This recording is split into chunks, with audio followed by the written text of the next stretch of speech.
Dear students, as we have discussed about variance and covariance of like your betas, तो उसके लिए हमने कैसे वेरिएंस एंड कोवेरिएंस कैसे डिफरेंट होगा, किस तरह हम बीटा आई को बीटा जे के साथ कंपेयर कर सकते हैं या म्यू आई को म्यू जे के साथ कर सकते हैं, तो उससे हमें वेरिएंस एंड कोवेरिएंस या सिंपल टर्म्स में है कह सकते हैं कि हमें जो वेरिएबल है उसके बिहेवियर का आइडिया हो जाएगा कि उसकी मूवमेंट किस टाइप की है। उसमें बहुत ज़्यादा फ्लक्चुएशन आ रही है, डेविएशन बहुत ज़्यादा है, उसमें डेविएशन कम है, या सम टाइम इससे हमें आइडिया हो जाता है कि आपका जो वेरिएबल है उसमें वेरिएशन ना होने के बराबर है। क्योंकि जब हम इकोनोमेट्रिक्स यूज़ करते हैं तो हम बेसिकली जो चेंज है उसको डिटेक्ट करने की कोशिश करते हैं।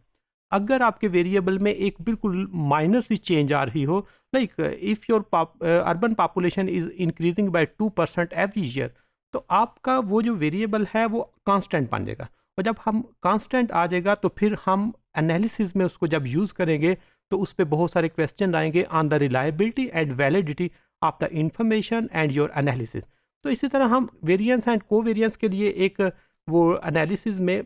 हेल्प से एक एग्जांपल यूज़ करेंगे, like if you have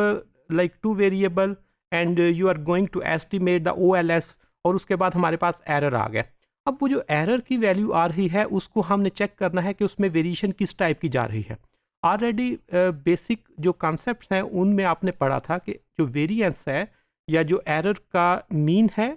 error का वेरिएंस है, एरर का कोवेरिएंस है, उसकी मूवमेंट किस टाइप की होनी चाहिए, तब हम कहेंगे कि आपकी जो एस्टिमेशन है वो सिग्निफिकेंट है, आपका मॉडल बेस्ट है। और कब आप कहेंगे कि आपका मॉडल जो है वो बेस्ट नहीं रहा। तो इसलिए कोवेरिएंस एंड वेरिएंस को जब हम यूज़ करते हैं कि उसको एस्टिमेट करने के लिए हमारे पास जो एरर है और एरर का हम ट्रांसपोज लेंगे, ये हमारे पास म्यू का वो आ गया है वेक्टर, और उसका हमने जब ट्रांसपोज लिया है तो वो कॉलम वेक्टर रो वेक्टर में कन्वर्ट हो गया है। अब इनको मल्टीप्लाई करेंगे, you already have the idea of multiplication rules के mu 1 into mu 1, this is your mu 1 square.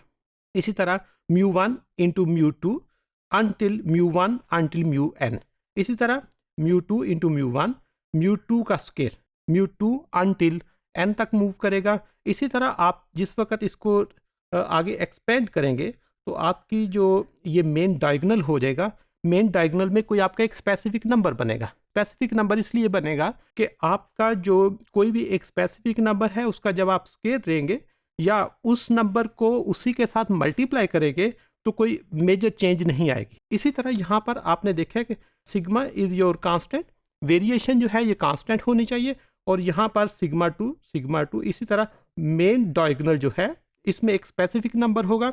इसमें से आप अगर सिग्मा स्क्वायर आप इसमें से कॉमन लेते हैं तो आपके पास सिंपल आइडेंटिटी मैट्रिक्स बन जाएगी। और जो आइडेंटिटी मैट्रिक्स है इसके लिए हम इसको सिग्मा स्क्वायर के साथ अगर मल्टीप्लाई करते हैं तो मैट्रिक्स अप्रोच से जब आप आगे मूव करते हैं तो ये क्राइटेरिया आप यूज़ करेंगे कि किस तरह हम वेरिएंस एंड कोवेरिएंस फाइंड कर सकते हैं। Even variance and covariance again explain कर दूं कि जो वेरिएंस है ये एक स्पेसिफिक जो नंबर होगा उसका जो वेरिएशन है उसको चेक करेगी, लेकिन जो कोवेरिएंस है ये एक एलिमेंट की दूसरे के साथ, दूसरे की तीसरे के साथ, तीसरे की चौथे के साथ, जिस तरह हम यहाँ पे डिस्कस कर रहे हैं। Your main diagonal is basically variance and like upper hand जो इंडिकेटर्स होंगे, जो एलिमेंट्स होंगे, एंड लोअर हैंड जो एलिमेंट्स होंगे, ये कोवेरिएंस को शो करे। जिस तरह आप देख रहे हैं expected value of mu 1 and mu 2, it means कि आई और जे के साथ क्या इनकी एसोसिएशन है, जे एंड के के साथ क्या एसोसिएशन है, के और एन के साथ क्या एसोसिएशन है। इसी तरह आपका जो मेन डायगोनल है